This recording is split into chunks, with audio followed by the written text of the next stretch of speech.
What is going on, everyone? My name is Andy. Welcome back to another FPL video. In this one, it's some of my final thoughts ahead of the Game Week 30 deadline. So I'm going to go through the latest press conference information that we have at the time of recording, then answer some of your questions, go through my Game Week 30 predictions, and talk through my latest wildcard draft as well. So if you enjoyed the video, make sure to give it a like, hit that subscribe button. Let's get into it. So let's start with Bournemouth. Some of you probably still have Ouattara in your squad and are hoping for a start against Ipswich, and you might be in luck. Iraola confirmed that Marcus Tavernier was missing for the game against Man City in the FA Cup with an ankle injury that he picked up against Brentford. He said it's not serious, but the winger is unlikely to be back for Ipswich on Wednesday. So Bournemouth are an attacker down for Game Week 30, which makes it more likely that Ouattara will start, but it ain't a guarantee because in that FA Cup match, Brooks started in one of those wide positions instead. So it might be that Iraola uses the same front four against Ipswich, Kluivert, Semenyo, Brooks and Evan Nielsen.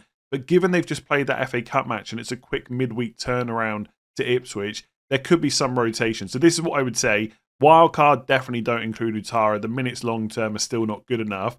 If you're sat there with a spare transfer, nothing else to do, then you could remove him. But everyone else, if he's in your squad and you haven't got a better player to start, I would chance it. It might be that he's on the bench again, and that probably is the most likely outcome.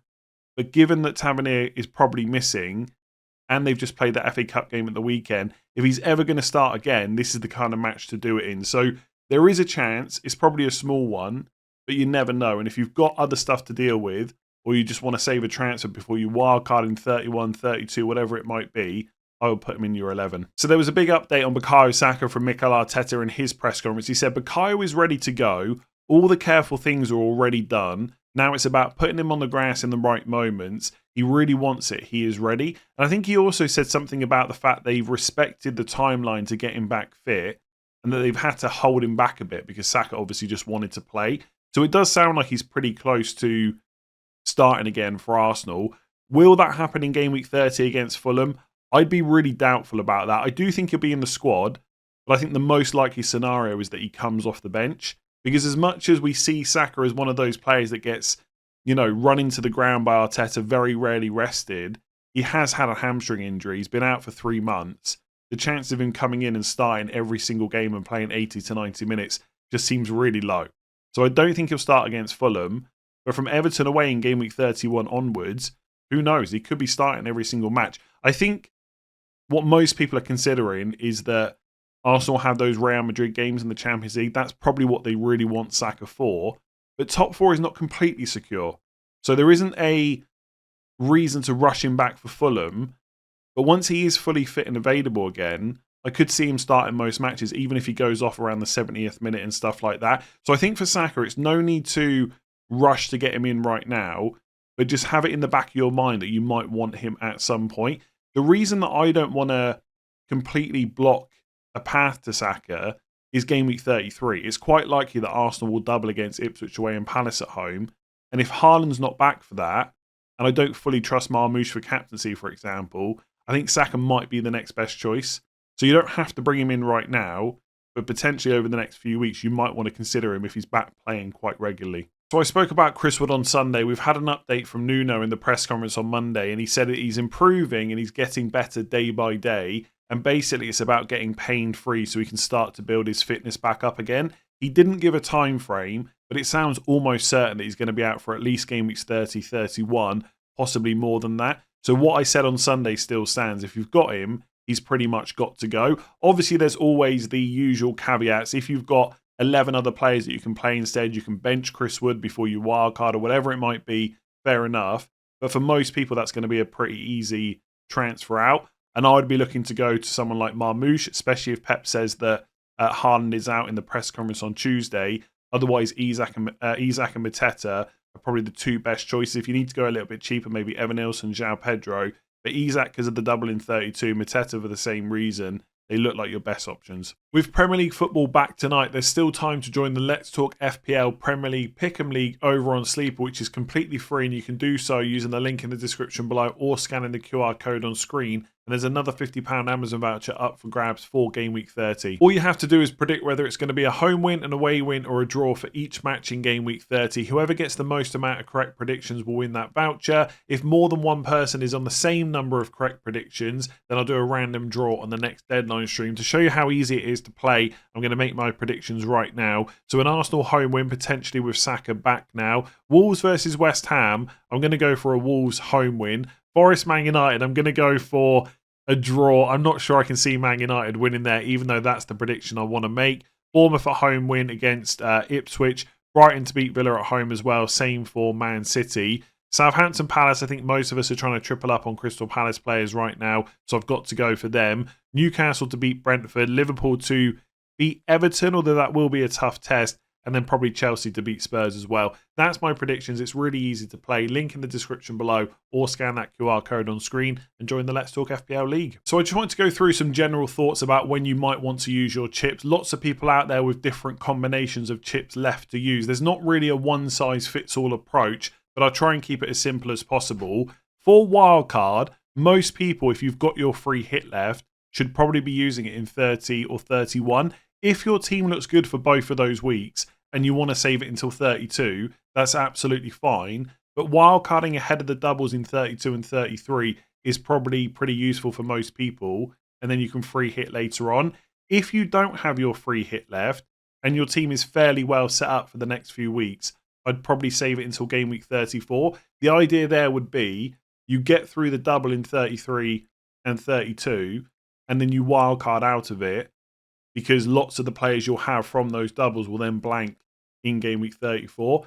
With the free hit, for most people that have got it left, you're probably just going to use it in game week 34 because of those blanks. We will potentially have blanks in game week 37, which I'll talk about later.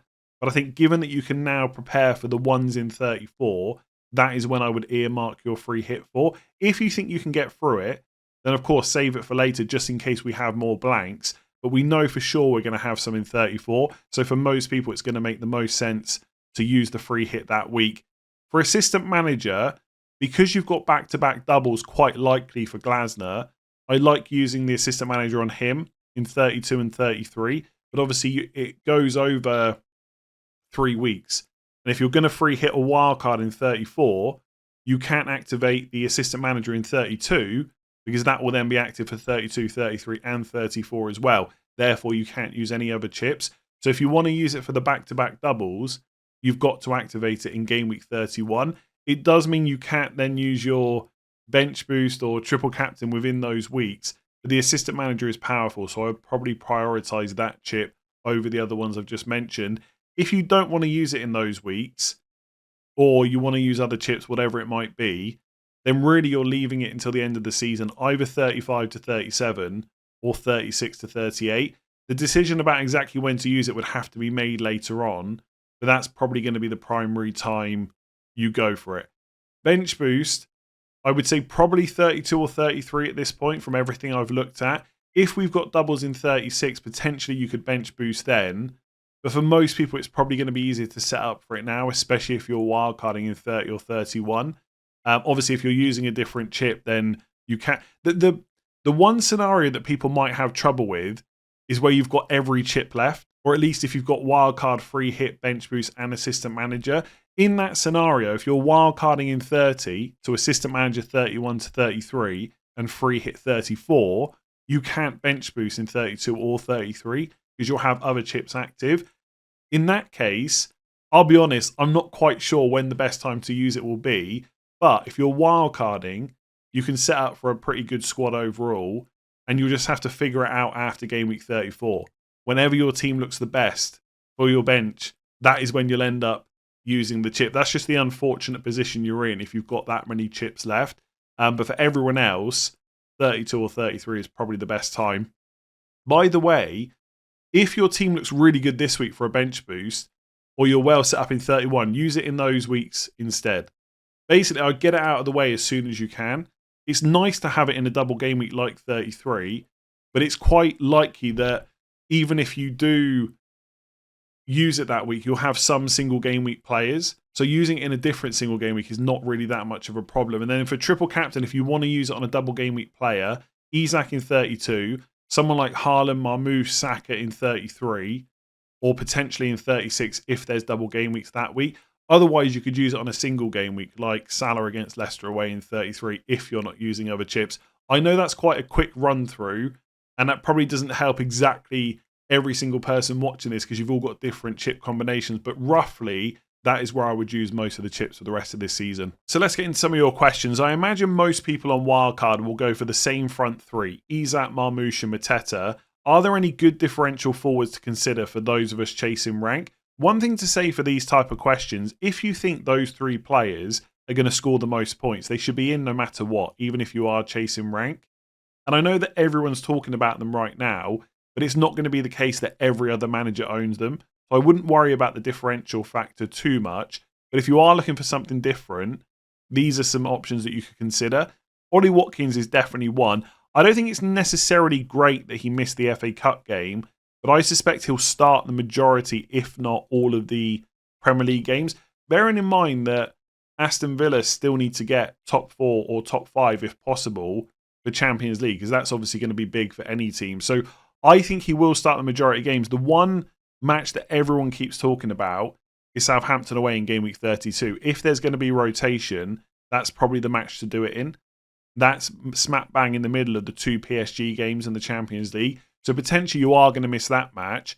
But outside of it, you've got Brighton away, Forest at home, potentially Southampton away if he starts, and then hopefully a double in 33 of Newcastle at home and Man City away. So Watkins looks pretty good. But I think for me, like if you're going for differentials, great, go for Watkins. But I'd prefer to start with an Isak and move to Watkins later, or go to Mateta because he's got Southampton this week. You know he's probably going to start, and you've got back-to-back doubles in 32 and 33. But I guess at this point you are looking for differentials. Solanke is another one. I did see someone say to me, why is no one talking about Spurs players? My big concern with Spurs options is that they're not going to get Europe, right? They're not going to get a Champions League place this year. Their sole focus right now is on Europa League. I don't think any Spurs fans really care where they end up finishing this season if they can go and win a European trophy. So, although Solanke generally is a 90-minute man every single week, and he has started the last 2 games and probably will continue to do so, there is a chance that he could get benched at some point. They do have Southampton at home in 31, which is quite nice. But 30 and 32 is Chelsea away, Wolves away. Forest at home in 33 is fine, but there's no double. And then 34 is Liverpool away. So the fixtures are a little bit mixed. They're not terrible by any means. Like Southampton, Wolves, Forest is okay, 31 to 33. But could his minutes get reduced around Europa League matches? I think it's quite possible. So for 7.3 is a nice price. Outside of that, I'm just not really convinced by many Spurs players at the moment. And then you've just got the cheap options like João Pedro and Evan-Nilsson. No double game weeks to come, but pretty good fixtures for both of them. João Pedro's got Leicester at home in game week 32. Evan-Nilsson's got Ipswich at home this week. João Pedro's on penalties. We need to wait for an update on Hurtzler because Ruta picked up an injury in the FA Cup. If he's out for a while, João Pedro's minutes should be pretty good. And they might be pretty decent anyway. And they're both sub 6 million. So in terms of value, great. But there are also differentials compared to the 3 players that you mentioned. And I think with those 2, it's not necessarily choosing them because you think they're going to score more points than those 3, but they might be able to do pretty well for their price. And then that extra money will allow you to go different elsewhere. So for me, for example, I'm going to talk about a wildcard draft later. Going João Pedro instead of Mateta and put in Munoz in my defence as my 3rd Palace player might let me go for Salah and Saka or Salah and Palmer. So it's not just about their points, it's also how you can be different elsewhere in your team as well. So Wildcard 30 versus Wildcard 31, what are the pros and cons of both? I feel like this has been done to death at this stage, but people keep asking, so let's just quickly discuss it. For what it's worth, if you haven't decided yet, that probably means your team doesn't need a wildcard in game week 30. But let's just go through the differences. The main one really is information. We know the FA Cup quarter-final results. We know which teams are going to have their matches postponed in game week 34. What we don't know is exactly where those games are going to go because it hasn't yet been officially announced by the Premier League. We've got predictions from Ben Crellin, James from Planet FPL, etc., but they're just predictions. For what it's worth, I suspect they're going to be pretty accurate. But again, the Premier League haven't said this is exactly where the double game weeks are going to go. We might have that information by the deadline on Tuesday, but it's not that likely. So if we don't, we should have it by game week 31. Therefore, people that wildcard next week will have more information. It's not just that, though. You've also got information about players. Bukayo Saka, for example, we're expecting him in the squad against Fulham. How many minutes would he get? Would he come through unscathed? If he does, and then it's looking like he's going to start the next game, people on wildcard 31 might be much more likely to go for him. Whereas people that are wildcarding in 30 might just have to have a plan for him. It's very unlikely he's going to be in their squad. So it's another bit of information. Likewise, you might be sat there with Kirkes, Semenyo, and Cliver, all three very likely to start for Bournemouth against Ipswich at home. None of those players are bad. I'll probably have one maximum Bournemouth player on my wildcard in game week 30, but that's a long-term play. For 30 specifically, they look great. So if you've got like Munoz, Mateta, Salah, Evanilson, Cliver, Kirkes, you've already got 6 really good players this week, and the rest of your players are probably fine as well. So it really comes down to, does your team need it? And if it doesn't, then don't use it. Simple as that. You've got to remember that, some of us took risks with Ouattara, Nwaneri, then picked up Chris Wood, who's injured, then picked up Haaland, who might be out as well. A lack of Palace players, etc. There's lots of reasons to wildcard in 30. For some of you, that will just not be the case. Now, I am recording this before the press conferences on Tuesday, but let's just say that Pep comes out and says, well, Haaland's probably going to miss Leicester. After that, we'll have to see. That's another bit of information you're going to gain by game week 31. So there's lots of reasons to wait if your team looks good this week. If it doesn't, and you think there's lots of upgrades and you're willing to take a punt on the predictions from the fixture gurus, then go ahead and use it this week. So which is better, Bench Boost 33, free hit 34, or Bench Boost 36, free hit 37? Now, some of you might be wondering why people are even considering a Bench Boost later on and a free hit as well. That is because we could have a couple of double game weeks in 36, and then because of those, we'd have blanks in game week 37, and it'd all be down to the FA Cup final. Now, interestingly, there was an article on the West Ham website about 6 or 7 days ago, essentially saying that some of their opponents they've got left to play this season are in different cup competitions, and because of that, if they go through to certain stages of those competitions, West Ham's fixtures might be changed. Now, I'm not going to read the whole article, but to give you an example, it says, should Forest win, and this is basically in the FA Cup, then triumph again in their FA Cup semi-final. So essentially, if Forest get to the FA Cup final, their final would be scheduled for Saturday the 17th of May at Wembley Stadium, which would be game week 37. Should they go all the way, West Ham's home game with Forest will be potentially brought forward to the midweek of Tuesday 13th, Wednesday 14th of May. Now, it does only say potentially, but the fact they've put out an article about this tells me that that's quite likely to happen. If Forest get through to the final, this kind of says that their game against West Ham in 37 will be brought forward to 36. Now, you might be asking, why wasn't that always the case? I believe, and I could be wrong, that depending on which teams are in the FA Cup final, plus their opponents could potentially play in the midweek of 37. Therefore, from an FPL point of view, the fixture wouldn't change game weeks. But this makes it sound like they're going to bring it forward to 36. So the question is, are they going to do that for any team that gets to the final in 37? Potentially. So we could have 4 teams blanking in 37 and 4 teams doubling in 36. Now, back to the question, which is better? You can kind of frame this 2 ways. In some ways, saving free hit for the unknown could be better. But personally, when you're trying to pair it with a bench boost, I'd rather just go on the information we have right now. Now, again, nothing's confirmed, but we're pretty confident that teams are going to double in 33. We kind of know who those teams are. Therefore, we know who's blanking in 34. You've got that information. If you're wildcarding right now, you can set up 2 bench boosts and then to free hit as well. And then just deal with any potential doubles in 36 and potential blanks in 37 later on.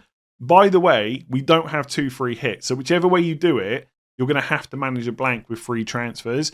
But I think on current information, given that we don't know for sure that they will bring forward those fixtures in 37, I would just bench boost now. But I wanted to mention the West Ham article to give people a heads up that doubles in 33 and blanks in 34 is not the end of it, but we're all going to be in the same position. So in terms of managing anything later on, I would just use, you're going to have to use free transfers. It's also worth saying that the teams that we're looking to target, like Crystal Palace, for example, for 33, they're still in the FA Cup. So if they win their semi-final and get through to the final, presumably their game will be brought forward. So if you've already stacked up on Palace players for like 32 and 33 doubles, and then you free hit in 34, if they then double again in 36, you've already got 3 players. So I wouldn't panic about this too much.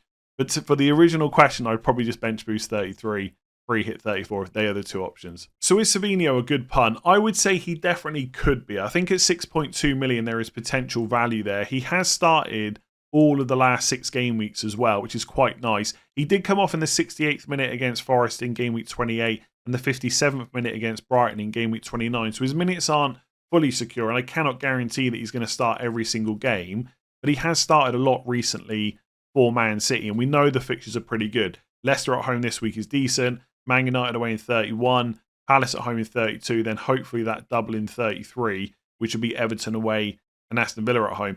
If he starts all of those games, 6.2 million from Man City attacker is pretty decent, but I can't even tell you how many times I've sat here and recorded a video and said, if that Man City attacker keeps starting, like even like Marmoush, right? I think he looks really good, especially if Haaland is out.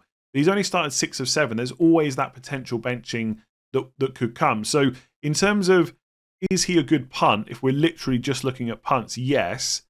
But if you're comparing him to other players in and around 6.2 million, like Kluivert, for example, is he still as good? It gets a little bit trickier because with Kluivert, you've got a player that's seemingly nailed on. He's also on penalties as well. Doesn't have Leicester at home this week, but he does have Ipswich at home. And okay, he doesn't have a double game week, but for those of you without a free hit, Kluivert won't blank in 34. And if you're looking over the next 4 game weeks thinking Savinho maybe will miss one of them, then you're not gaining any extra fixtures. Okay, I guess you get a start and, you know, a player coming off the bench in the other one. So he still gets a few extra minutes compared to compared to Kluivert, but it's not a guarantee. So I get why people are looking at him. I think in terms of Man City players in general, once you've got outside of Haaland or Marmoush, whoever's going to be starting up front, plus Vardio and Ederson, the options then do get pretty thin in terms of who's going to start every single week. And at 6.2 million, you're not spending a huge amount of money on that punt. So I'm not against it. I just got to set that same expectation that I always do with Man City players. He just might not play at some point. And if he doesn't start that game, who knows if he'll start the one after that. If I have to predict it, I think he will continue to play in the league. But I really wouldn't put too much of my own money on it because I'd be too afraid of losing it. So if you could only buy one of Mateta or Marmoush this week, who would it be?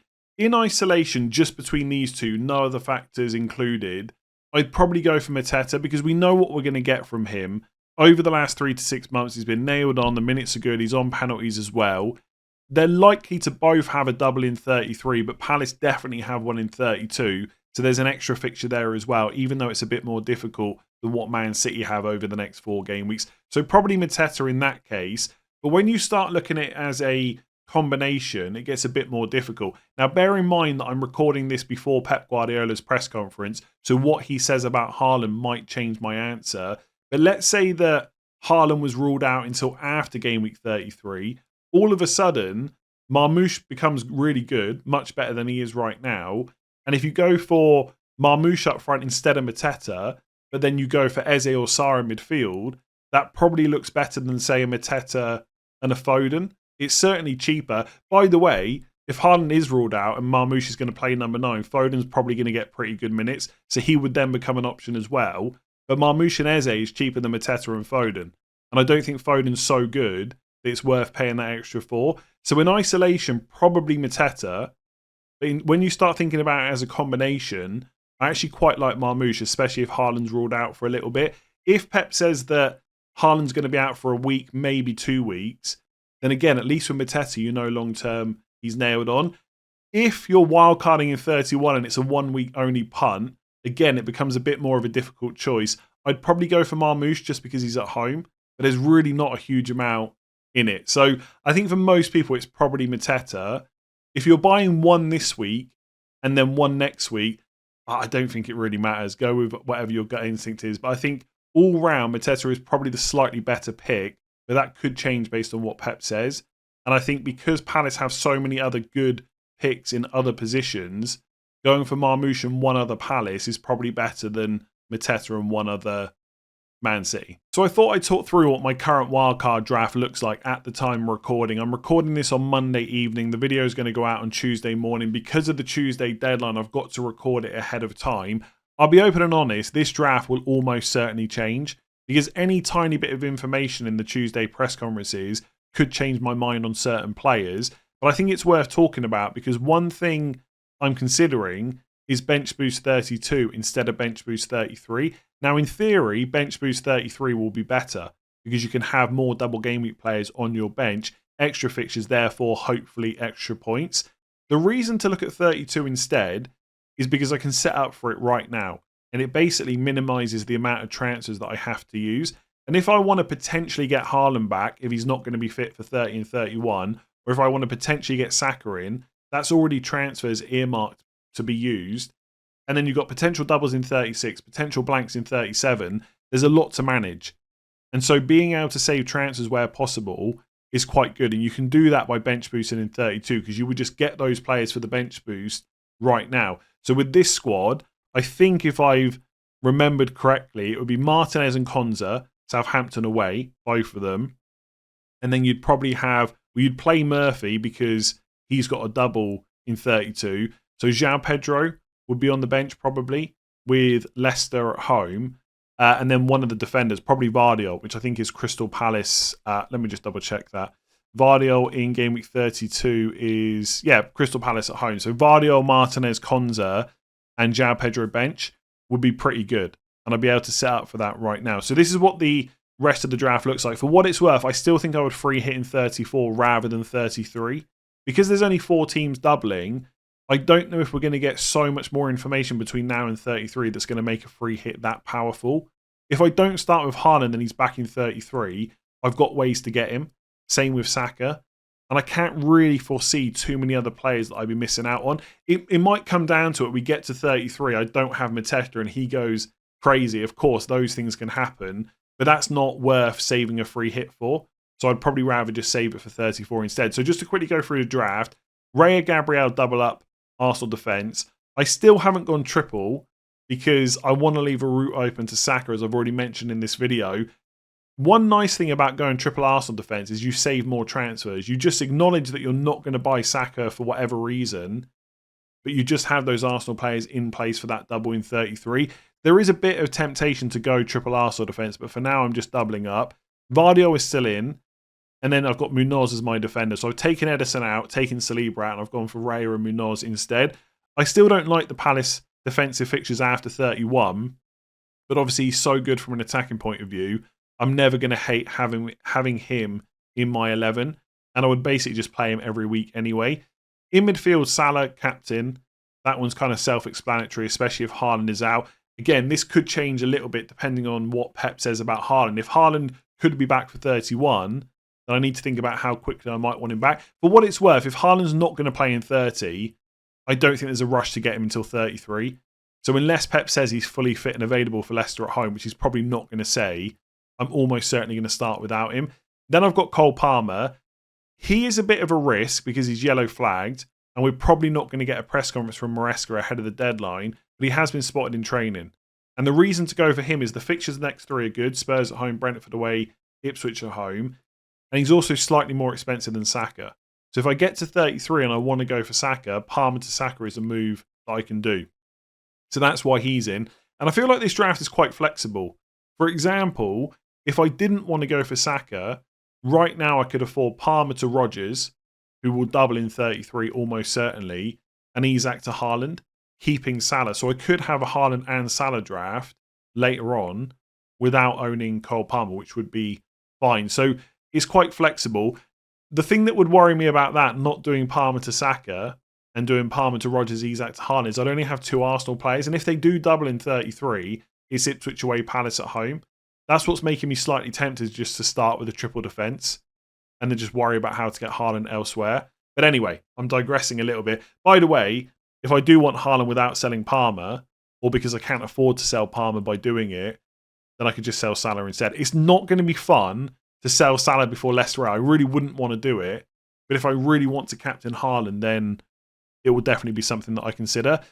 My 2 Palace attackers are Eze and Sarr, so I've gone for Munoz instead of Mateta. Then up front it's Isak, Marmoush, and João Pedro. João Pedro is basically in for value reasons, and the fact he's got Leicester at home in game week 32. It allows me to have both Salah and Palmer and Raya, Gabriel, Vardio, etc. So that's why he's in. It could be Evan Nielsen instead. But I think if Hertzler says that if Hertzler says in the press conference that Ruter's going to be out for a while, that makes João Pedro's minutes really good.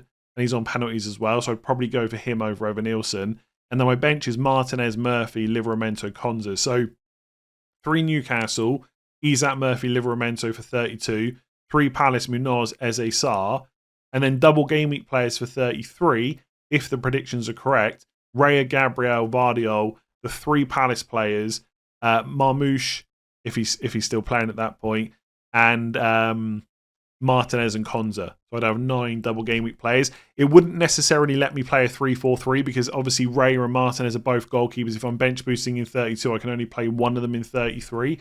But it wouldn't take too many more transfers to get to 11 double game week players total in my first 11.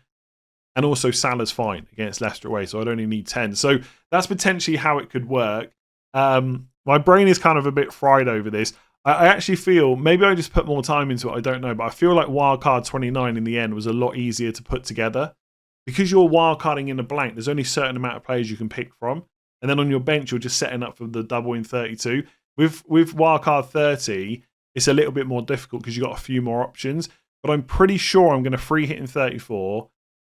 It's just about when I bench boost, and that will affect the players that I've got on the bench. But I quite like this draft because it's fairly flexible. The only thing it doesn't have is Mateta.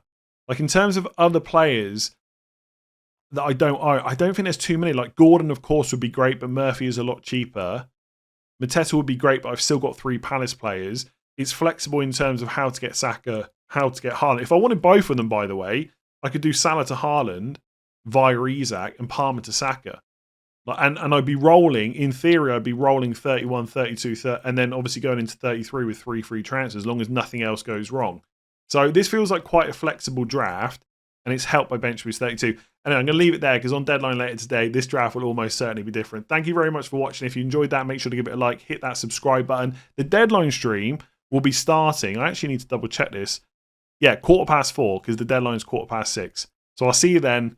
Good luck with all your decisions, and I'll catch you later today.